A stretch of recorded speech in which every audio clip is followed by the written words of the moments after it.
It's time to address homes today.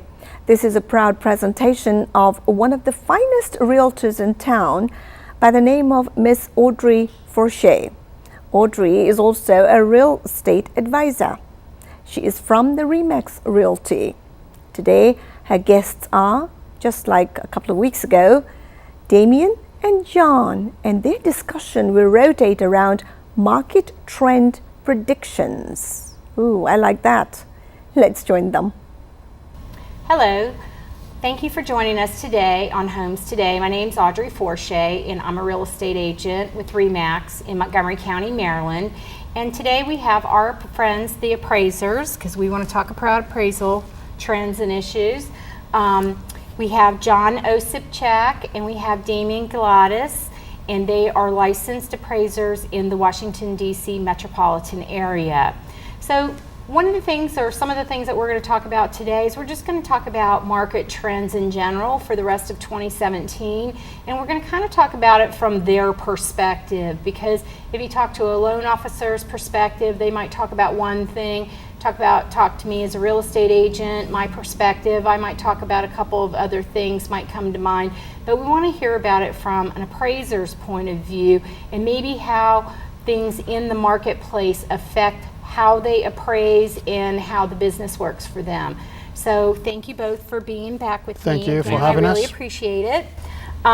So one of the things that's important when you're getting your loan and you're looking to buy a property, naturally you go to your loan officer and you shop for your interest rate and your loan product that you're going to use. And so we'll talk about the interest rates in terms of the appraisal. So if the interest rates are up or they're down, does that mean that it's easier for you to appraise, or is it better? How do the interest rates affect you guys in terms of appraisals? John, why don't you tell us your perspective? I'll tell you from what I experienced. What we saw in 2013 was a good example of what interest rates can do in our business. Okay. One of the things we found was in 2013 we had an uptick of the rate.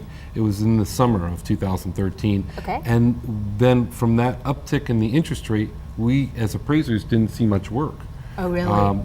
Everyone that had refinanced at a lower rate doesn't refinance at a higher rate. Right. And everyone that's purchasing is either looking for a house because they're looking for somewhere to live, or they have the idea that this is some sort of form of vehicle for investment. Right. And when it comes for the vehicle for investment, interest rate's one of those things that can scare a buyer off. That's right. Okay, so that it affects your business. Now, what about if you're looking at all things in the appraisal when you are appraising a house and the interest rates have gone up? Does that affect the value of the house to you? How does that work? The rule of thumb is if the percentage goes 1% up, usually the homes go 10% down as far as the prices. Oh, really? So that affects also the market, yes. I've been seeing that many times in the years when the interests go up and down, but that's rule of thumb. 10% of the price of the homes decreased when 1 point or one interest rate goes up. So you're saying if the rate went from 3.5 to 4.5, then the value could potentially go down? Could potentially go down up to 10%, yes. Okay. That's because now the buyers having the highest interest rate, and they have to kind of compensate of the price of the homes now. Okay. So when, as John said earlier, in 2013, when the interest rates went up around August time, and I felt the same thing as well, we slowed down the business because people that they didn't have the opportunity to get that low interest rate, right, then what happened, they waited until the interest will go down. Mm-hmm. And a lot of homes stay in the market, and the sellers have to decrease the values or the price of the homes in order for them to sell them in the market. So, and I can understand that, you know, a lot of your business comes from the lenders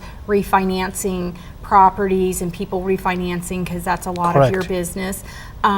And so if the rates do go up, so many people have locked into all these really low interest rates. That's and correct. Stuff. You know, I do say a lot of times that with the rates as low as they are, that we have sort of painted ourselves in a corner, because, you know, I started real estate 30 years ago and the interest rates were around 12%.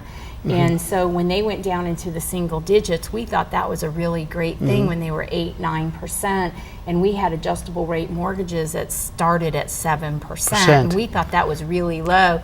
So now every time the rates went to like 6%, I'd say, oh my gosh, they can't go any lower than that, and 5. And then here we have, 3.5%.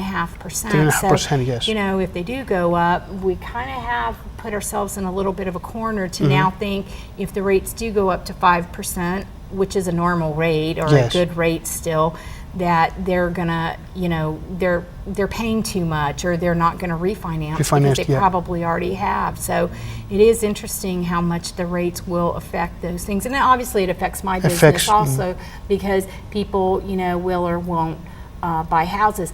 I do find though, on my side of the transaction, that when the rates tend to start going up, people that have been sitting on the fence about buying a house think I better hurry up and go buy a house because the rates are going to go up. So that does happen for me. That is true. We saw that with the election. We saw that prior to this last year prior election, where everyone was anticipating interest rate rise. Right. And so there was a frenzy in the winter market to buy houses. Yes, there was.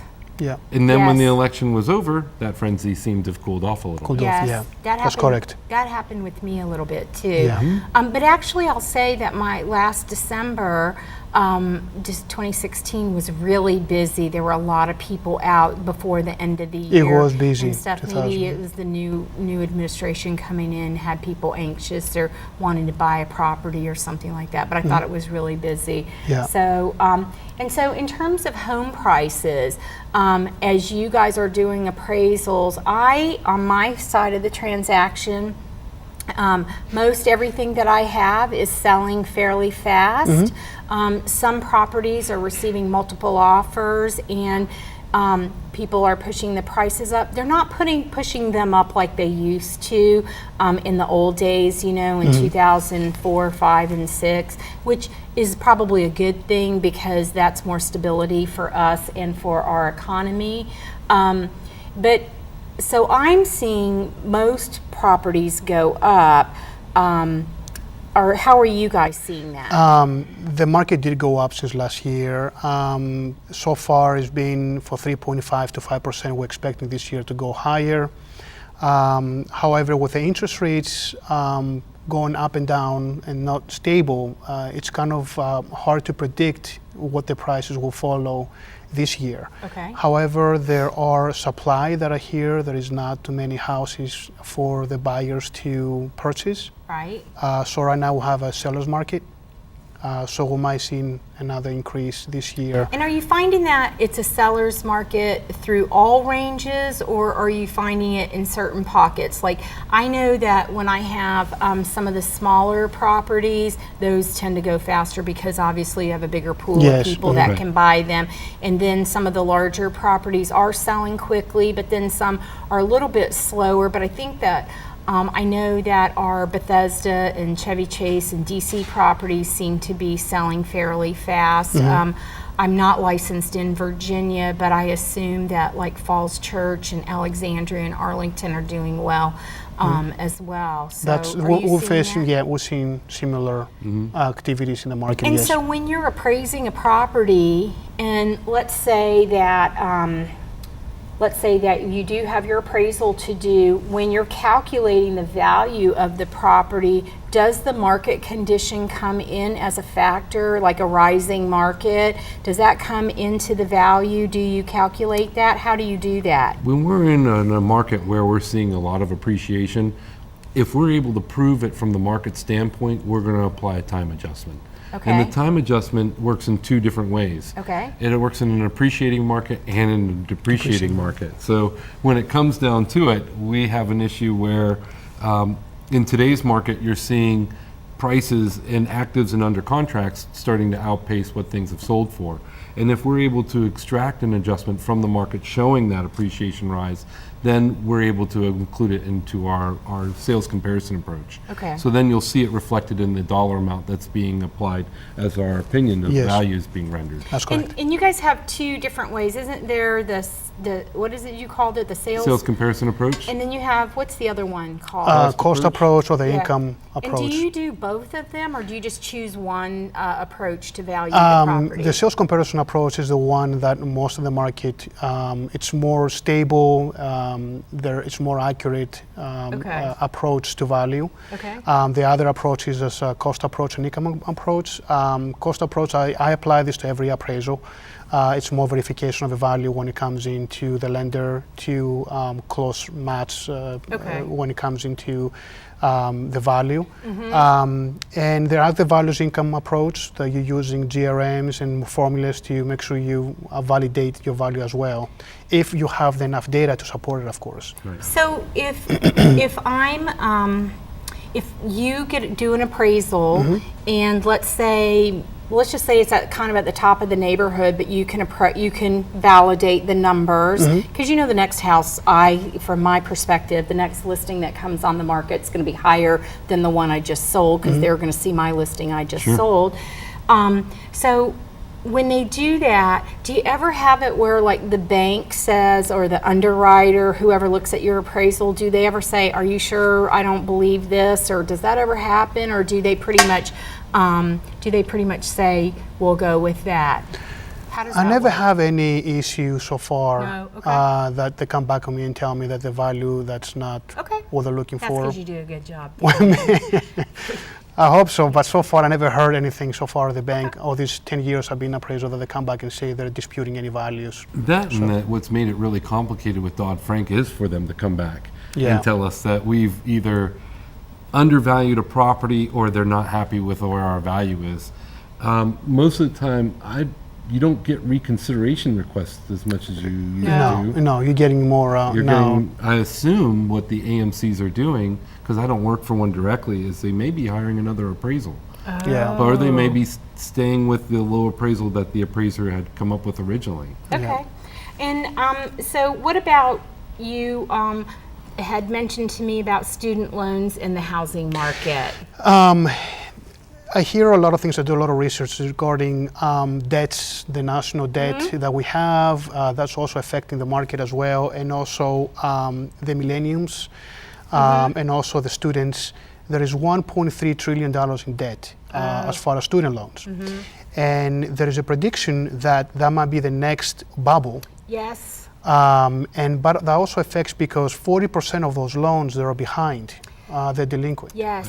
Where now the students that they do have a loans affects the market a lot, including yourself and Yes. every real estate agent and broker out there, because Yes. with these loans, with the students being having debts, $1 trillion of debts, they can't purchase a car, they can't purchase clothing, they can't purchase homes, they can't purchase the necessary things, and kind of stalls a little bit the market. And I worry about these people too, because here they go and they get a job and they're trying to save, they're trying to save for their retirement. Yes. They're trying to pay off their debt, and then their parents are starting to age. Yes. So I worry about these people a lot. It's a lot of pressure on them. I really think that the student loan situation should be restructured in some way. So yeah, that can make people default and stuff like that. Well, the program was out for Fannie Mae of funding these loans, and why the college students wouldn't buy it all, wouldn't get it all, the whole procedure of getting all their loans for Fannie Mae. So now they're going to be really trouble because we have 40%, as I said, delinquent on these loans. And they did a survey, I think NAR did a survey, and most of them, some of them actually, some percentage, I think up to 40%, they don't have money down. Yeah. Some of them, they can't save any money. Yes.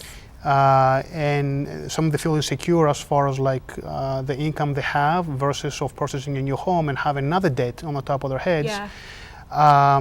And the ones that actually do stay in their home, they can sell them because they're going to be on the other end that they can't buy again. Yeah. And a lot of the millennials stay home Stay with home. their parents Stay home with their longer. parents now, yes. Yeah, because they yeah. have so much debt. We Which have actually Gen we X have- filled with debt, but Yeah. then you have Gen X that has a DTI, or debt to income ratio, that they can't afford to buy Yep. anything. Yep. It's really hard. So. And then we have after that another effect when we go to a home and you see in the basement we have a second kitchen Oh, because yeah. now the kids living. Yes. And then another member of the family lives there because again, as I say, the economy, it's you know, it looks great, but Yeah. drill down and find more things as far as not being that good as people saying it is. Yeah. And now they're violating other Housing code housing codes as far as having a second kitchen when they're Yeah. supposed to have in the first place. Yeah. Because then you get to another issue as far as like something happens in the basement and then who's going to cover this, who Yeah. insurance going to cover that Yeah. damage if anything happens. knock on wood. Right. So And then in terms of housing inventory, we're pretty low, so we know that that's driving the prices up, and Yep. so Yeah. we know that that's a big predictor. So we're looking at that. We're looking to see that the economy remains pretty strong. At Strong. least from my perspective, Yes, we are. that's right. We thank you for joining us, and we'll see you again next time. thank you. Thank Thank you. you.